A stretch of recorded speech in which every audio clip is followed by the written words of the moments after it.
Welcome to Chapter 4, Teaching Core Curriculum to Students with Moderate to Severe Intellectual Disabilities.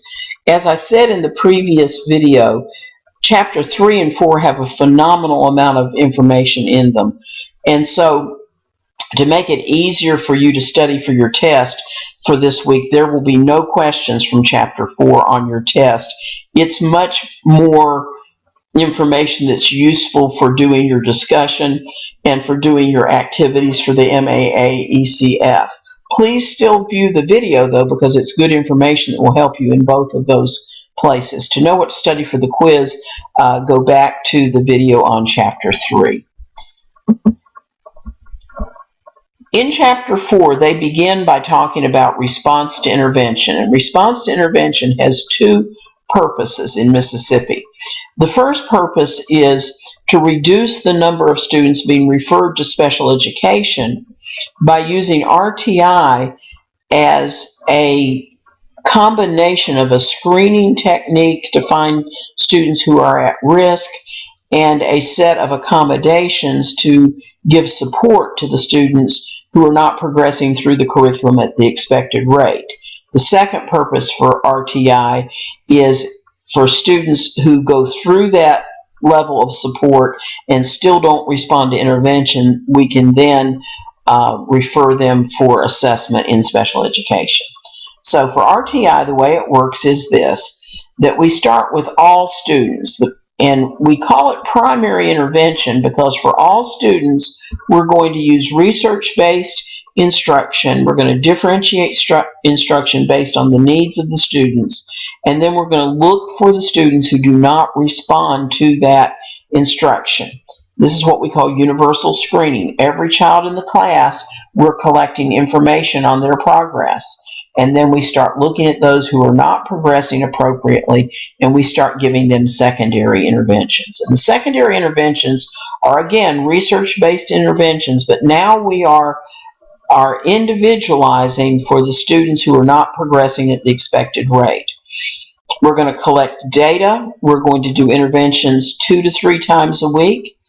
And based on the data, we either say, yes, he responded to intervention, and then he just becomes a part of the full group of students under primary intervention, or we say, no, he did not respond to intervention, and we move him on to Tier 3, which is tertiary intervention. Tertiary, by the way, means 3.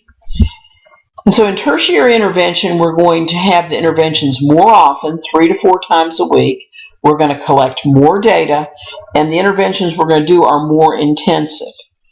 At the end of tertiary intervention, if the child has not responded to this intervention, then we would go on and refer the child for assessment for special education.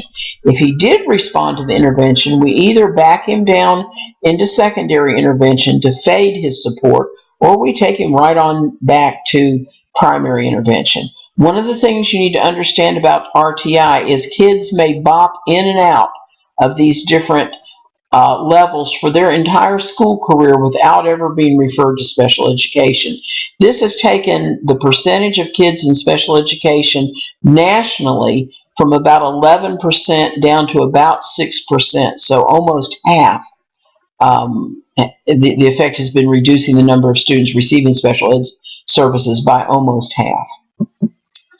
Okay, so then the next thing that your textbook says is that individual adaptations are typically needed to make the core curriculum meaningful and accessible. And this is a slide that's taken from a PowerPoint by Diane Browder, and there's a link at the bottom of the page. And Diane Browder was one of the first people in research in special education who suggested that kids with severe disabilities not only should be in an inclusive setting in the general ed classroom, but that they should be actually doing the same curriculum as everybody else.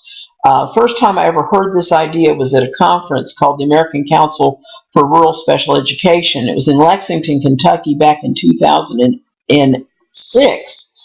And we were shocked. We were just absolutely amazed that she would suggest that kids who were nonverbal and non-ambulatory, that we should be teaching them science, that we should be teaching them social studies, that in fact we should be teaching them the same thing we teach every other child. We were skeptical, those of us that were in the room at the time. That's less than 10 years ago, and this is now considered to be standard practice in the field of special education. So what she does here is she quotes a state standard, and the standard talks about gravity being a force that pulls all things on or near the earth toward the center of the earth, and it played a role in the formation of planets, stars, solar system. And then she says, okay, what is the essence? What are we really saying there? One sentence, what does that mean? Gravity is a force. And what do we want to know about it is that it affects the Earth's gravitational pull and the motions of objects in the solar system. And so if that's all we want kids to know, that's the number one big thing under that concept, then what can we do? Well, at grades 6 through 8, which is where this is in the curriculum, students observe the speed at which objects of various mass fall from the same height, and then they use a timer to accurately plot the data as mass versus time. So you give the kids a soccer ball, a rock, and a feather, and have somebody stand on a ladder, and they drop each one of those and see if they fall at the same rate. Are you demonstrating gravity there? Yes, you are, and so that meets that standard. Okay, now this is from the Mississippi clarification guide that you're working with this week, and this just shows how Mississippi does this, looking at what the main ideas are to determine what to teach. And so this is from the Mississippi Science Extended Curriculum, and we're not going to be using that in this class. We're just looking at the language arts part. But the Mississippi Extended Curriculum Frameworks has language arts, math, and science. So here's an example from science. Uses tools and instruments to plan, conduct, and evaluate simple science experiments. That's the big picture from the Mississippi curriculum. And then here's an example under that. One of the clusters is conducts experiments. And so one of the objectives is student recognizes safety rules for science experiment and or the laboratory. For instance, wears goggles, washes hands after handling materials, doesn't taste unknown materials. It doesn't matter if you're taking science in a middle school, high school, or a university, that is an objective. That's there. And so clarification for kids with significant disabilities, the safety rules can be repeated within and between baseline assessment.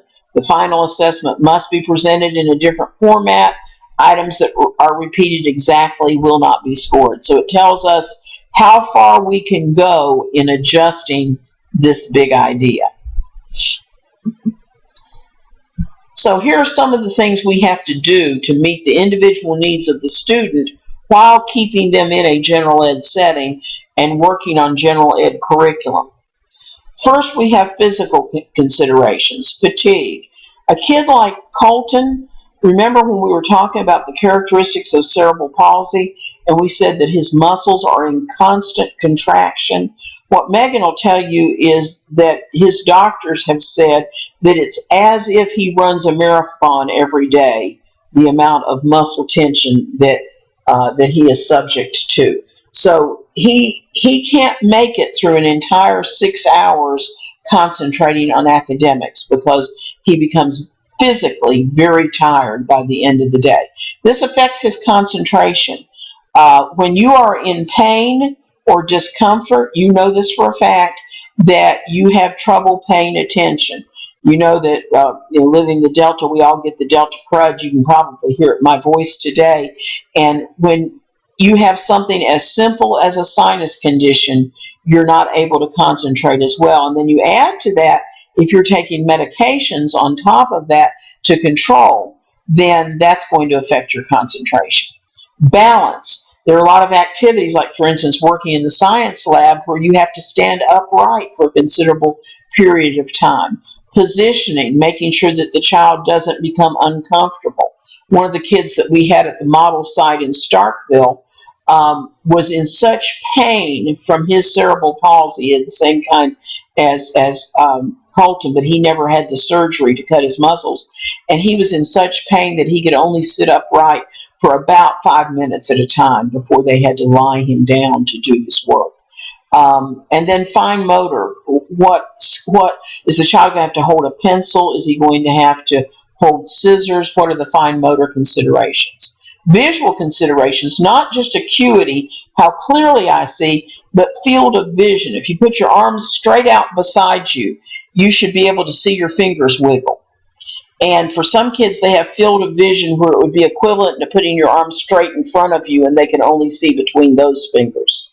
Figure ground, can I tell the difference between what's the background of a setting as opposed to what is the foreground? And then communication issues, assistive communication, or just low tech like sign language. Participation can be thematic. So in other words, I'm doing something that is in the same neighborhood as you, but it's not the same activity. It can be social, where I get to be Vanna White and stand up and point to things for the class. It can be contributing, where I am adding things to the class just like any other class member. Or it can be distinctive, where I'm bringing something special to this setting that we otherwise would not have. And then it says systematic instruction of individual skills will be needed and can occur in a variety of teaching arrangements. Your book goes on for a very long time giving extensive examples. Read these over and use them in your discussion questions where appropriate, but also this will help give you ideas when you have to write your plan for individualizing instruction for Lisa Moon. As you look at the examples in your book, it'll give you an idea of how we do that, how we look at prompting, how we look at accommodations and modifications in presentation and in timing and in setting. That is this chapter.